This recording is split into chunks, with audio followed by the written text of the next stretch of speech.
Nosso tema é métodos anticoncepcionais. Métodos anticoncepcionais são modos de se prevenir e evitar uma fecundação durante uma relação sexual. Alguns métodos previnem quanto DSTs, doenças sexualmente transmissíveis, quanto uma futura gravidez. Entretanto, outros métodos previnem apenas a fecundação. Vale ressaltar que nenhum método é 100% confiável. Começaremos com o coito interrompido, um dos piores métodos contracepcional, que consiste em um homem retirar o pênis da vagina da mulher antes da ejaculação. Isso acontece quando o homem pressente a ejaculação. Ele é um dos piores métodos anticoncepcional, pois não há nenhuma proteção de DSTs, apesar do mais, nem sempre o homem consegue acertar o tempo de tirar o pênis da vagina antes da ejaculação. A eficácia é de 73% com o uso recomendado. A aplicação acontece durante toda a relação sexual. Um outro problema desse método é o líquido seminal, ou líquido pré-ejaculatório, que pela próstata ajuda o esperma a chegar à ejaculação. Outra função desse líquido é a lubrificação, que é gerada pela excitação do homem durante o ato. O problema disso tudo é que desse líquido contém esperma e pode acontecer que esse líquido é excretado para a vagina.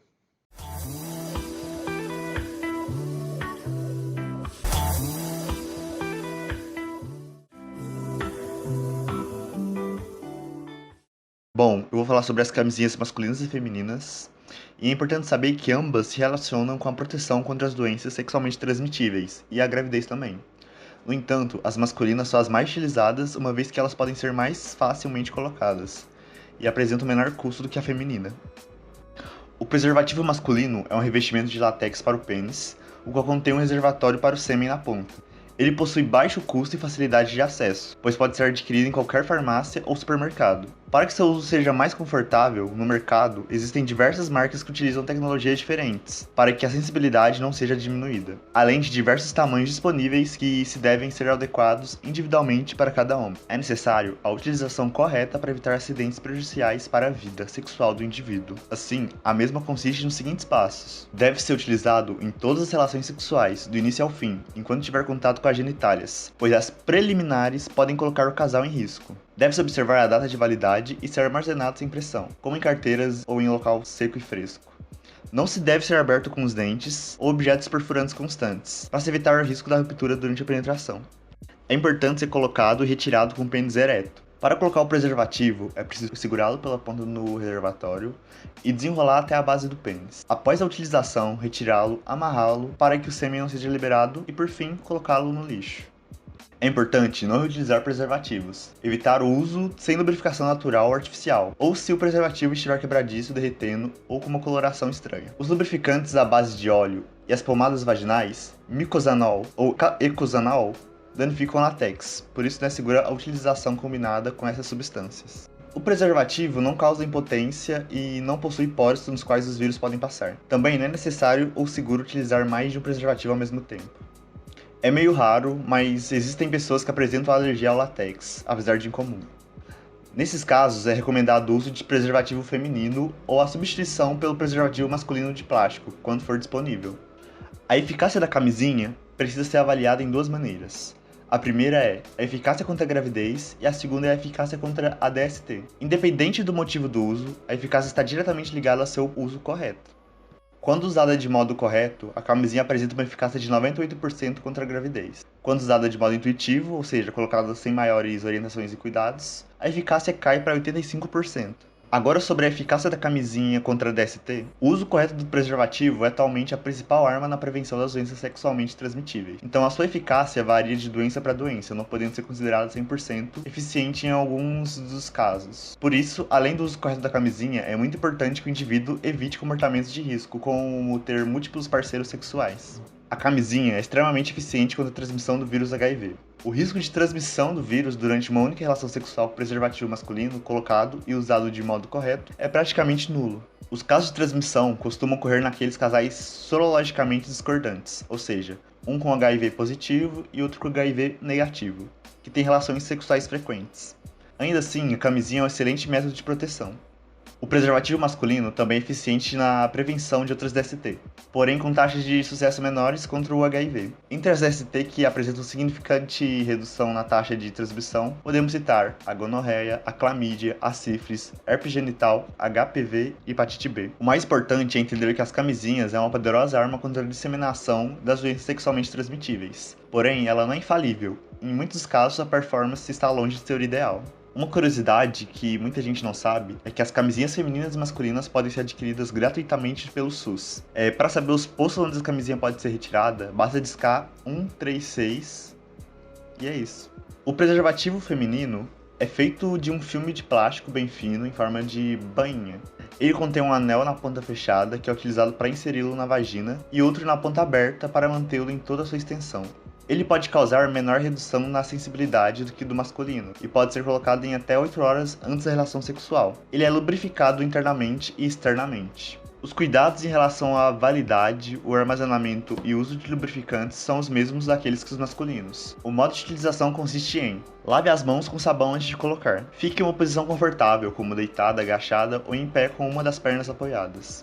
Pressione o anel da extremidade fechada e introduza na vagina, empurrando com o auxílio dos dedos até o final. Deixe outro anel fora da vagina. Após a relação, retire o preservativo antes de ficar em pé, para que o sêmen não saia. Amarre-o e coloque no lixo. Não existe um fator que diferencie a proteção da camisinha feminina da oferecida pela camisinha masculina. Jennifer Treese, uma ginecologista e obstetra do Hospital e Maternidade Brasil, explica que tanto um quanto a outra devem ser utilizadas do início ao fim da relação sexual, como dito anteriormente. As duas têm a mesma capacidade de proteção, que sempre depende de uma colocação adequada. Se as extremidades do preservativo feminino estiverem para fora e não houver incômodo durante o ato sexual, a mulher pode ficar tranquila, diz a mesma. A ocorrência de infecções sexualmente transmitíveis, as famosas ISTs, traz consequências para a saúde do indivíduo, pode prejudicar a sexualidade e a reprodução. Por isso, o uso de preservativo masculino ou feminino sozinho, ou combinado contra um método contraceptivo, é eficaz para prevenir a gravidez indesejada. O diafragma é um recurso simples. Um disco flexível em forma de abóbora tem um aro flexível e é feito de látex ou silicone. Apenas fica no caminho, impedindo o esperma de se aproximar do útero. Ele é inserido na região do colo do útero para criar uma barreira entre o esperma e a entrada do útero da mulher. Esse meio contraceptivo não é totalmente eficaz sozinho, de forma que é altamente recomendado combinar o seu uso com um espermicida para proporcionar maior eficácia. Espermicida é uma substância química que mata os espermatozoides.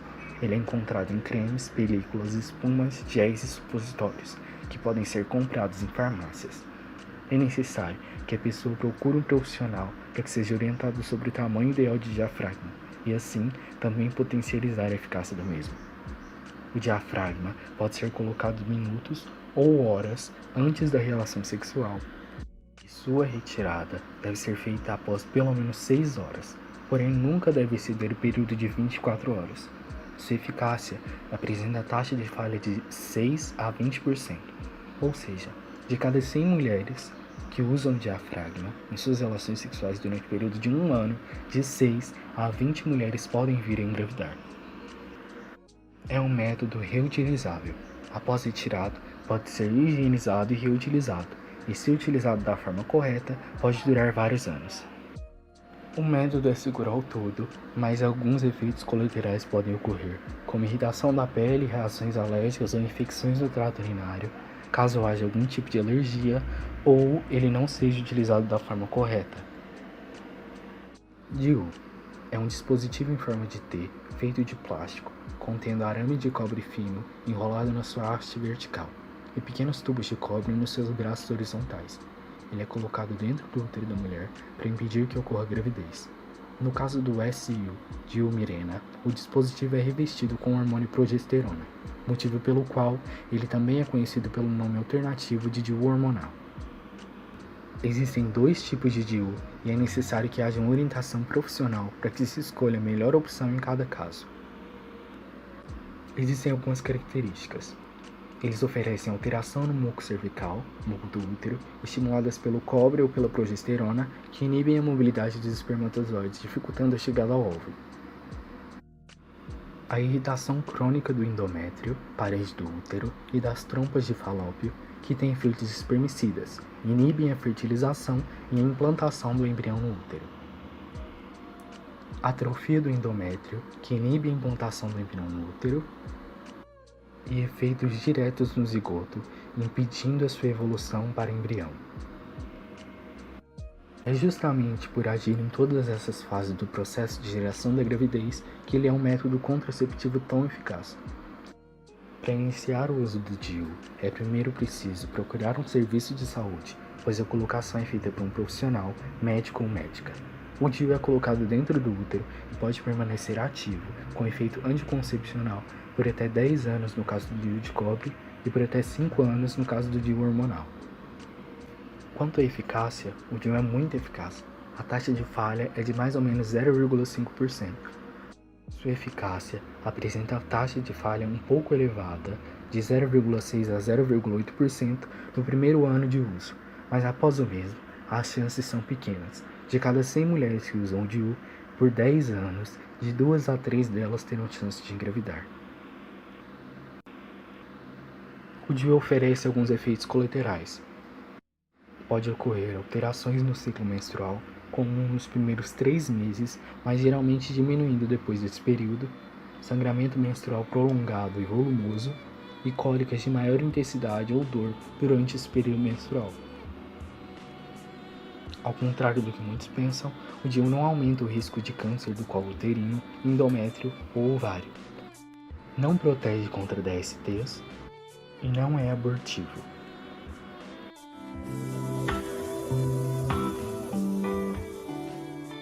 Laqueadura.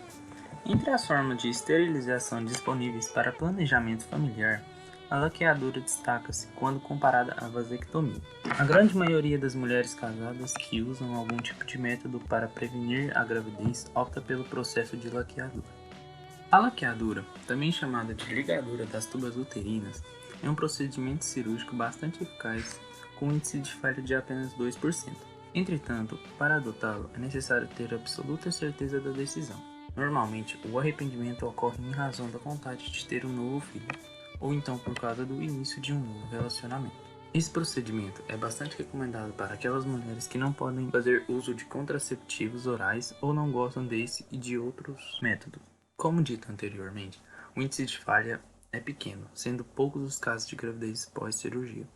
Sendo assim, concluímos que é um meio eficaz de planejamento familiar. Para a realização do procedimento, que dura em torno de 40 minutos, é necessária a abertura da cavidade abdominal. A laqueadura consiste no fechamento das tubas uterinas, para interromper a passagem do óvulo e do espermatozoide, impedindo a fecundação. Para que o encontro dessas duas células não aconteça, a tuba uterina é cortada e amarrada, ou então cauterizada. Após a realização do procedimento, são necessários alguns cuidados, pois, como já foi dito, trata-se de um procedimento cirúrgico. Recomenda-se que os primeiros 3 dias após a laqueadura, a mulher fique em repouso e só retome as atividades físicas após 1 semana. É importante também conversar com o médico a respeito da prática sexual. Assim como qualquer cirurgia, essa técnica pode ocasionar algumas complicações. Apesar de ser um tema bastante controverso entre os médicos, alguns pesquisadores afirmam que pode ocorrer alterações no ciclo menstrual, desenvolvimento do endometriose, além de risco de aumento de gravidez ectópica e câncer de mama. Além disso, pode ocorrer problemas psicológicos na mulher, que muitas vezes não está preparada para tal decisão. Vale destacar que a mulher que fez laqueadura pode sim ter filhos, novamente. Para isso, é necessário realizar um procedimento conhecido como fertilização in vitro, ou então procurar um médico para que seja realizada uma reversão da laqueadura. Nesse último caso, o sucesso está relacionado com as condições da tuba uterina. Diferentemente da vasectomia, o tempo pós-cirurgia não é um fator que determina o sucesso da reversão. Vale ressaltar que a laqueadura não protege contra doenças sexualmente transmissíveis. Curiosidades: o Brasil é o campeão no ranking referente à laqueadura. 40% das mulheres em idade reprodutiva passaram por esse procedimento, segundo a OMS, Organização Mundial da Saúde. Laqueadura engorda? A laqueadura é uma cirurgia que não afeta diretamente nenhum órgão endocrino, nada tendo a ver com o metabolismo ou qualquer outro fator que gere o aumento de peso. There's a lion in the